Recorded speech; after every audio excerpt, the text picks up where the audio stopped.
Baik, Bapak Ibu eh, yang hadir di apa nih yang menjadi partisipan di Zoom meeting, kita lanjutkan sesi berikutnya.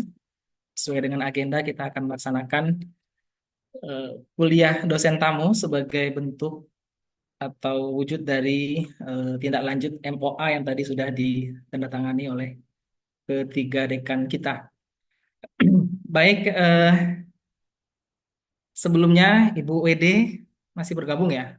Ya, Ibu WD, Bu Kaprodi, kemudian Bapak Muhaimin eh, yang menjadi narasumber kita pada kuliah tamu kali ini sudah hadir bersama kita ya. Assalamualaikum Pak. Waalaikumsalam Pak Ardi, gimana kabarnya? Sehat ya semuanya? Alhamdulillah. Sehat Pak ya? Alhamdulillah. Ya. Salam Ini di kenal kampus apa semuanya. di rumah Pak? Wah, udah di rumah nih. Ya, Tadi dari rumah barusan ya. ketemu Bu Alida di kampus. Udah Oh pulang. iya. Eh, kemudian juga sudah hadir, sudah bergabung narasumber berikutnya ada Ibu Putri Citra Hati. Assalamualaikum Bu Putri. Waalaikumsalam warahmatullahi Ya, wabarakatuh. salam kenal dari Jambi. Ya Pak. Ya, terima kasih sudah apa ya sudah ikut berpartisipasi dalam kolaborasi tiga program studi kita ini. Baik, Nah, Ibu Wakil Dekan, Ibu Kaprodi, kami izin untuk melanjutkan kepada sesi kuliah tamu ya. Izin Bu Eras ya. lanjut lanjut Pak Ardi. Ya, kalau Bapak Ibu dosen, kemudian Kaprodi dan Ibu Wakil Dekan ada kegiatan lain, boleh untuk melakukan atau melanjutkan kegiatannya. Tapi kalau memang ada waktu, bisa ikut mendampingi kami bersama pada kegiatan kali ini.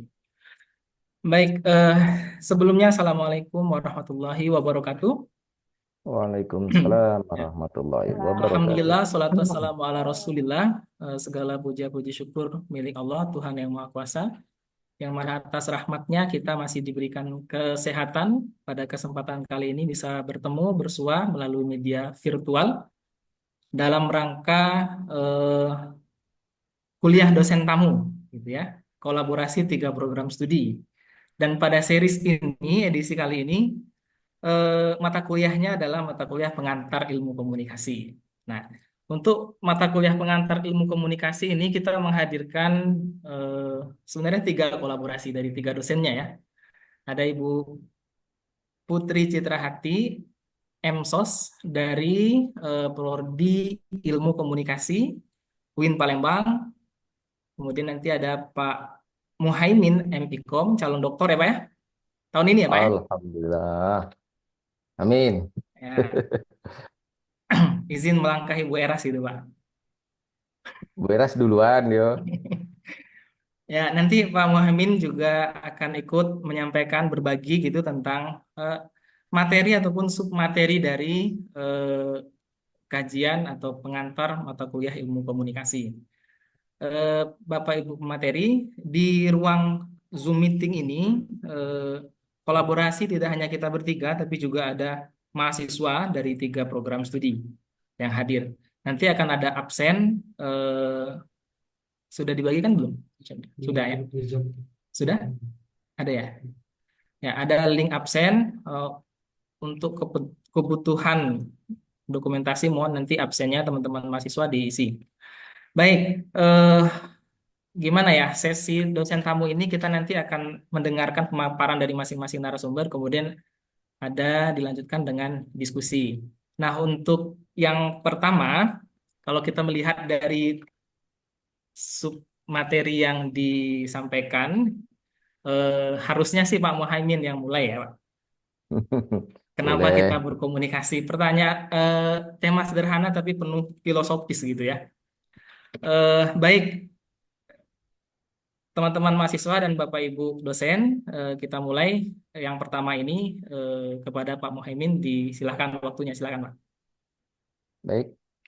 Eh, Assalamualaikum warahmatullahi wabarakatuh.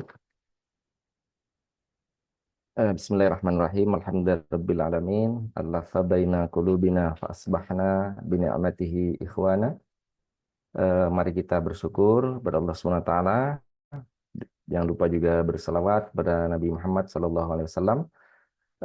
Mudah-mudahan dengan senantiasa kita menjadikan umatnya berselawat, ya kelak di hari kiamat akan mendapatkan syafaatnya insya Allah.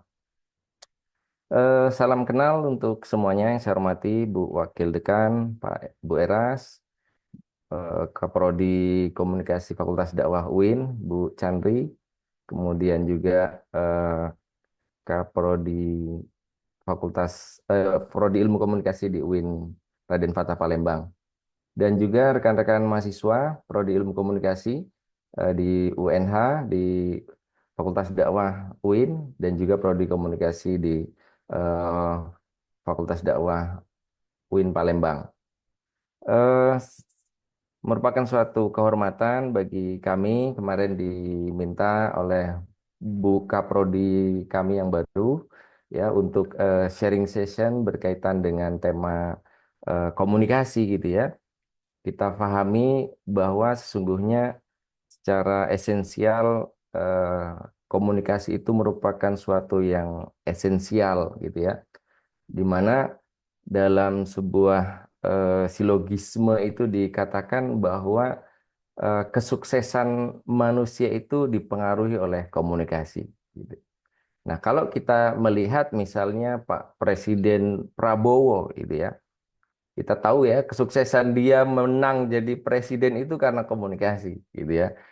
Nah, sehingga apapun yang melatar belakangi seseorang untuk bisa menjadi sukses karena sifat multidisiplinnya komunikasi itu, sehingga eh, sangat ditentukan oleh bagaimana cara dia mempengaruhi orang, bagaimana cara dia membujuk orang, bagaimana cara dia untuk kemudian meyakinkan orang dan yang lainnya.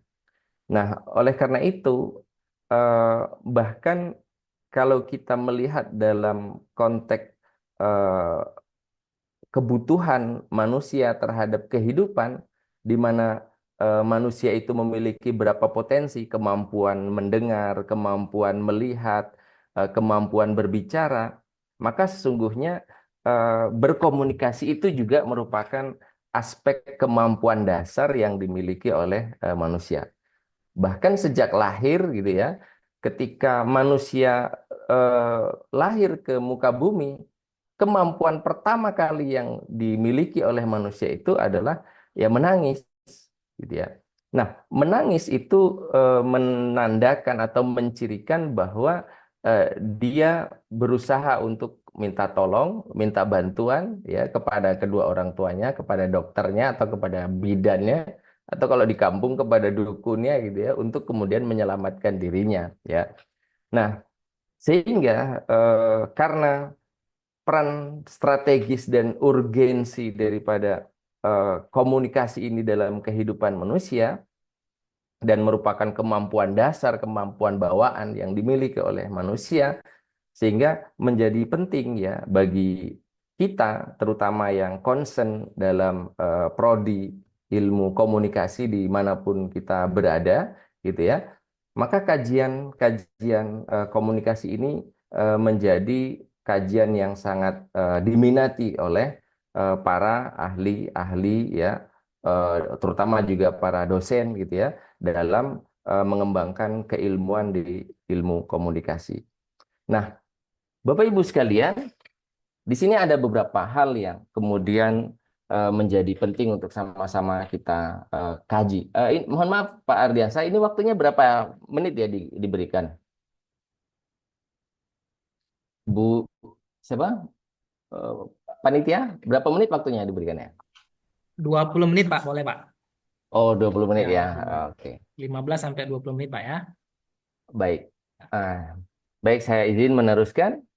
Nah, sehingga dalam konteks ini kita sama-sama meyakini secara aspek keilmuan ya, di mana komunikasi sebagai sebuah aktivitas mendasar ya yang memungkinkan kita bisa terhubung dengan orang lain gitu ya, dan membangun hubungan, membangun relasi sosial dan yang lainnya. Nah, sehingga dalam konteks tentu hari ini ya, dunia juga telah berkembang sudah sedemikian pesatnya, sedemikian majunya ya, globalisasi ya, kemudian perkembangan teknologi komunikasi dan yang lainnya yang juga tidak kalah pentingnya dalam membangun kemampuan orang untuk bisa berkomunikasi. Nah, saya melihat ada beberapa implikasi terutama dalam aspek perkembangannya, di mana globalisasi dan perkembangan teknologi ini juga mempengaruhi perkembangan mengapa kita berkomunikasi. Ada 4 alasan, misalnya yang pertama dilihat dari aspek globalisasi teknologi, gitu ya, globalisasi komunikasi, di mana teknologi digital telah menghilangkan batasan geografis, ya. Maka kemudian McLuhan itu menyebut dengan istilah global village, ya. Kita itu berada pada kampung dunia di mana tidak ada lagi batas-batas geografis yang memungkinkan kemudian setiap dunia bisa terhubung, bisa berkomunikasi, bisa berinteraksi secara real time, ya, tidak ada batasan-batasan lagi. Contoh hari ini gitu ya, di mana kita bisa melaksanakan kuliah virtual, ya, teman-teman di Jambi, teman-teman di Mandalu, teman-teman di Palembang dan yang lainnya. Ini menandakan bahwa sesungguhnya tidak ada hambatan gitu ya dengan adanya globalisasi komunikasi yang kemudian ditunjang oleh perkembangan teknologi yang ada. Nah, termasuk juga dalam konteks perubahan dinamika sosial, ya, di mana interaksi sosial yang dulu terbatas pada lingkaran fisik, di mana saya bisa ngobrol dengan Bu Wakil Dekan ketika pada 4 atau 5 tahun yang lalu sama-sama ngajar di Prodi Ilmu Komunikasi dan yang lainnya. Tetapi sekarang dinamika sosial sudah sangat berubah gitu ya. Nah, sehingga kemudian melalui dunia virtual, dunia maya, adanya masyarakat nyata, juga adanya masyarakat maya, kita bisa masih tetap membangun hubungan melalui media sosial untuk membentuk komunitas, ya, dalam grup-grup WA, dalam grup-grup Facebook dan yang lainnya, sehingga kemudian komunikasi itu bisa lebih dinamis. Dalam konteks yang lain munculnya budaya digital, di mana budaya digital yang unik, ya, lebih berkembang dengan norma nilai perilaku yang khas, platform yang dikembangkan juga semakin bervariatif. Nah, sehingga memungkinkan dunia ini akan semakin luas dan semakin bervariasi. Nah, sehingga ini juga menimbulkan aspek tantangan privasi dan keamanan, ya. Tentu ini yang harus diantisipasi, di mana perkembangan teknologi komunikasi juga menimbulkan tantangan baru, ya, terkait dengan masalah privasi, keamanan informasi, ya, dan yang lain harus sama-sama kita jaga. Nah, kemudian secara aspek epistemologis, ya, ketika kita ditanya mengapa kita harus berkomunikasi, nah, aspek yang pertama kita lihat adalah bahwa manusia itu memerlukan konsep diri. Dia perlu eksistensi, gitu ya. Dia perlu mengeksplorasi diri untuk kemudian penerimaan diri di tengah orang lain, perlu mengembangkan diri dan yang lainnya. Nah, teman-teman sekalian, apalagi sekarang kita masuk kepada era digital, di mana digitalisasi telah mengubah, ya, cara kita berinteraksi, ya, memandang diri kita sendiri, ya, di tengah banjirnya informasi, persaingan untuk mendapatkan perhatian, ya, kemudian mempertahankan eksistensi diri ini menjadi semakin penting. Nah, berikut misalnya beberapa cara yang dapat kita lakukan dalam rangka untuk menyuarakan pendapat, ya, berinteraksi dengan orang lain, ya, untuk kemudian mendapatkan pengakuan secara digital kepada orang banyak dan yang lainnya. Nah, oleh karena itu, teman-teman sekalian, maka di sini sangat perlu untuk membentuk konsep diri kita yang positif, terutama dalam konteks bagaimana kita membangun hubungan nyata, ya, ya, mengembangkan minat dan bakat, gitu ya, berpikir kritis, ya, termasuk juga dalam konteks bagaimana kita membangun identitas diri kita sebagai seorang masyarakat digital yang tentu hari ini dalam konteks perkembangan yang ada, ya, kita akan sangat dipengaruhi, ya, terkait dengan bagaimana peran daripada media dalam membentuk konsep diri kita. Nah, pada aspek yang kedua tentu adalah mempertahankan eksistensi diri, gitu ya. Di mana era digital ini sesungguhnya telah mengubah landscape pekerjaan dan kehidupan kita itu secara signifikan, gitu ya. Kita sebagai seorang dosen misalnya mengajar tidak harus di kampus ya, di rumah dengan fasilitas virtual class, dengan Zoom ya, dengan Siakat dan yang lainnya ya, tanpa harus mengurangi substansi daripada proses pembelajaran, kita bisa melaksanakan peran sebagai seorang pendidik dan mahasiswa juga bisa belajar sebagai seorang mahasiswa. Nah, tentu hal ini dilakukan untuk mendapatkan ya, untuk dapat bertahan dan berkembang ya di era perkembangan teknologi. Kita perlu mampu beradaptasi dengan perubahan yang cepat yang terus-menerus gitu ya. Nah, salah satu kunci keberhasilannya adalah kemampuan untuk melakukan kerjasama ya, berbagi informasi, membantu untuk memecahkan masalah dengan orang lain. Nah, sehingga kadangkala cara-cara yang dilakukan kita itu ya memungkinkan kita untuk berkomunikasi ya, untuk menyuarakan pendapat ya agar kemudian didengar orang lain ya, menyampaikan perasaan ya, posting di Facebook, posting di status WA. Nah, menyampaikan kebutuhan kita melalui grup-grup media sosial dan yang lainnya. Nah, sehingga dengan cara-cara seperti itu dia mampu untuk mengeksiskan dirinya, mendapatkan perhatian orang lain, mendapatkan like, subscribe, ya, komen dan yang lain. Sehingga ketika kemudian dia mendapatkan tanggapan-tanggapan seperti itu, dia merasakan eksistensi dirinya diperhatikan orang lain, ya. Nah, aspek yang kedua misalnya dalam konteks bahwa dengan kita berkomunikasi, kita bisa membangun atau menjalin interaksi, di mana melalui komunikasi, teman-teman sekalian, kita bisa terlibat dan berkolaborasi dengan orang lain, gitu ya.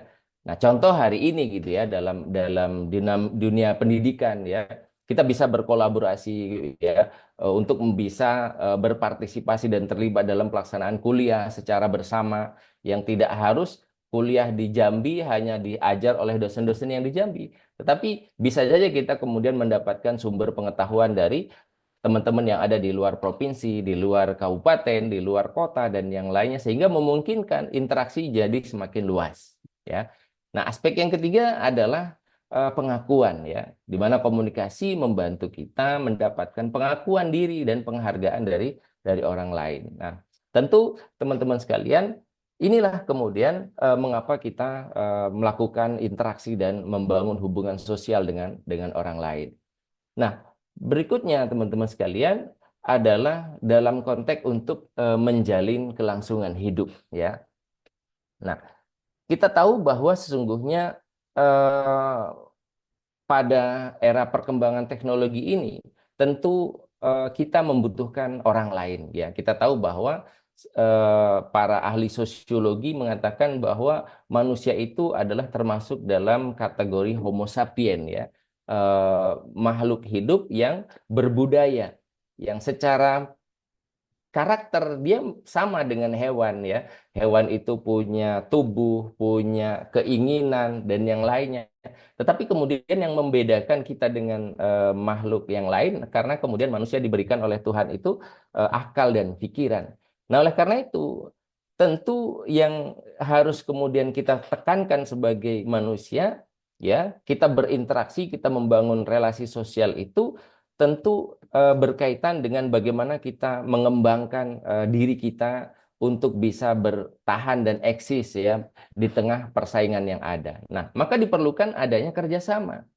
Nah, komunikasi memungkinkan kita kemudian untuk bisa bekerja sama, membagi sumber daya, ya, mencapai tujuan bersama, mencapai sebuah kesuksesan bersama.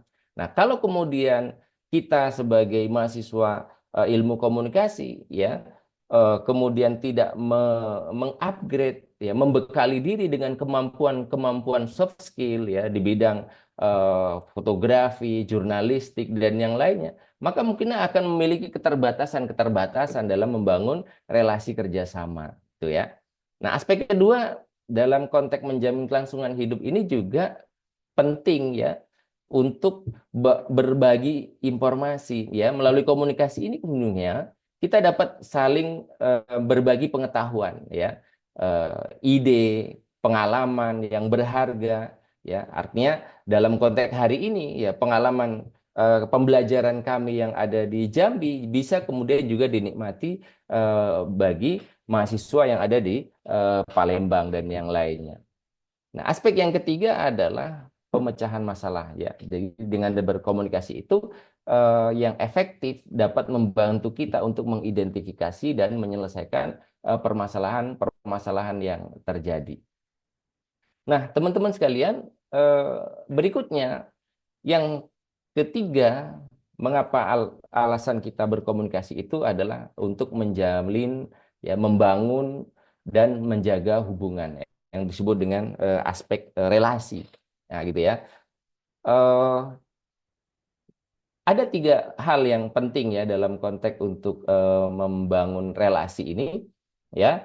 Yang pertama adalah dalam konteks bagaimana ketika kita melakukan sebuah proses komunikasi, sebagaimana analogi bawang ya yang digambarkan oleh Charles Burgeon itu ya, dimulai dari aspek yang pertama, orientasi, biasa diawali dengan perkenalan ya, sehingga memungkinkan kita untuk membuat koneksi baru, mengenal orang lain yang ada di sekitar kita gitu ya, sampai kepada proses yang kedua, kemudian kita melakukan komunikasi terbuka, saling mengenal, saling menanyakan nama, gitu ya, saling kemudian bertukar pikiran, pendapat yang lainnya, sehingga dengan konteks yang seperti itu, ya, kita bisa membangun relasi yang lebih dalam, lebih akrab, gitu ya, lebih saling membutuhkan, ya, memenuhi kebutuhan, memenuhi terhadap eh,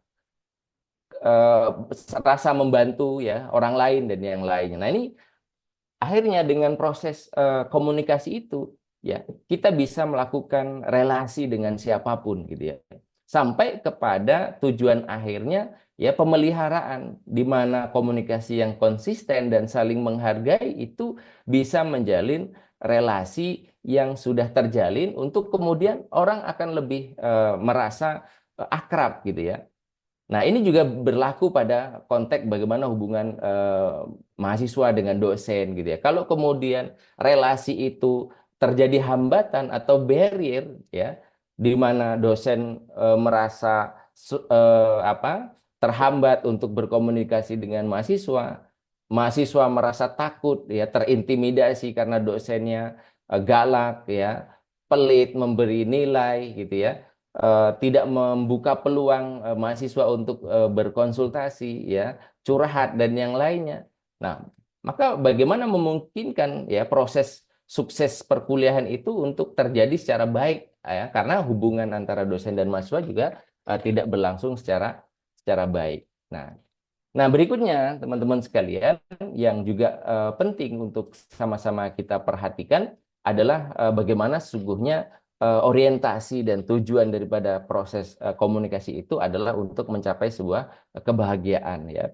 Di mana komunikasi memungkinkan kita untuk mengekspresikan diri dengan menemukan kebahagiaan dalam berhubungan dengan orang lain ya. Bagaimana kemudian kita bisa merasakan nikmatnya kebersamaan, bersilaturahmi ya. Hari ini bisa bertatap muka dengan Bu Wakil Dekan, ya, Pak Ardiansah, Bu Citra, Bu Halida, Bu Chandri dan yang lainnya. Karena kemudian kita difasilitasi oleh sebuah proses komunikasi ya, melalui teknologi dan yang lainnya.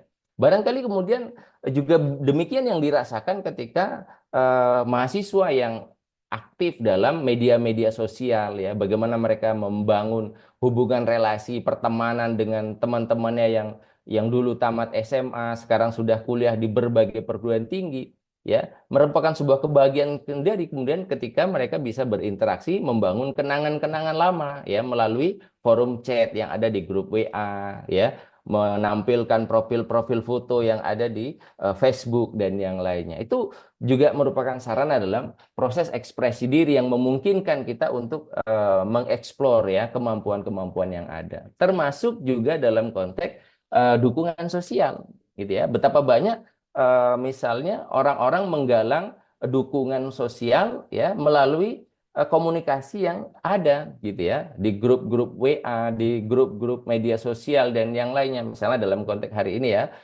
kepedulian terhadap Palestina dan yang lainnya. Maka orang membangun empati, dukungan sosial, membangun kesadaran humanistis ya, kemanusiaan itu melalui postingan-postingan di media sosial. Itu juga merupakan sarana komunikasi untuk menyampaikan pesan-pesan sosial ya kepada masyarakat. Nah, bahkan di sini ditekankan melalui komunikasi kita dapat membangun jaringan dukungan, membantu ya kita menghadapi tantangan, ya menemukan kebahagiaan, ya kepedulian dan yang lainnya. Nah, terakhir yang perlu juga kita lihat adalah membangun rasa memiliki, ya di mana komunikasi yang efektif ya membantu kita merasa diterima, dihargai dan memiliki ya dalam konteks bagaimana kita berada dalam sebuah komunitas, dalam kelompok dan yang lainnya. Nah, teman-teman sekalian yang berbahagia, selanjutnya ada 3 aspek ya yang kemudian bisa kita garis bawahi tentang urgensi komunikasi dalam kehidupan ya, yang dari penjelasan-penjelasan tadi ya bisa kita ambil sebuah benang merah bahwa yang pertama dengan berkomunikasi tentu kita akan memahami diri kita sendiri dan bagaimana kita berinteraksi dengan orang lain. Nah, aspek yang kedua menjalin hubungan ya. Tentu melalui komunikasi kita dapat membangun, menjaga, memperdalam hubungan dengan orang yang ada di sekitar kita. Dan yang terakhir adalah goal ya, untuk mencapai sebuah tujuan di mana komunikasi yang efektif tentu memungkinkan kita untuk bisa bekerja sama, menyelesaikan masalah dan mencapai tujuan bersama yang kita inginkan. Saya kira demikian Pak Ardiansah dan teman-teman sekalian. Sehingga harapannya dengan kita teman-teman sekalian memilih prodi ilmu komunikasi, saya kira ini menjadi sebuah pilihan yang tepat dan maka diperlukan bagi teman-teman untuk meningkatkan kapasitas diri bagaimana kita menjadi komunikator yang efektif ya, jelas pesannya, aktif ya, empati dan konsisten ya di dalam tentu nanti akan dilengkapi lagi dengan skill, kemampuan dan yang lainnya sehingga menjadikan kita sebagai komunikator-komunikator yang unggul gitu, yang prospektif ya di masa yang akan datang. Demikian, terima kasih Pak Ardi. Assalamualaikum warahmatullahi wabarakatuh. Baik, terima kasih Pak Muhaimin. Eh, Banyak hal yang disampaikan tadi dari pemaparan narasumber kita. Eh, Saking banyaknya saya susah mencatatnya karena menurut saya apa yang disampaikan tuh itu tadi di awal kan sesuai dengan temanya, materinya penuh dengan apa ya eh, bentuk filosofis gitu. Kenapa kita berkomunikasi? Sederhana tapi penjelasannya sangat mendasar dan sangat dalam gitu. Silakan kepada teman-teman mahasiswa yang hadir untuk menyampaikan pertanyaan atau boleh juga nanti disampaikan melalui kolom chat ya. Ada yang mau bertanya? Silakan dari Palembang atau dari Jambi? Belum ada sepertinya, Pak. Ada? Silakan silakan langsung bersuara saja. Aktifkan mic-nya silakan.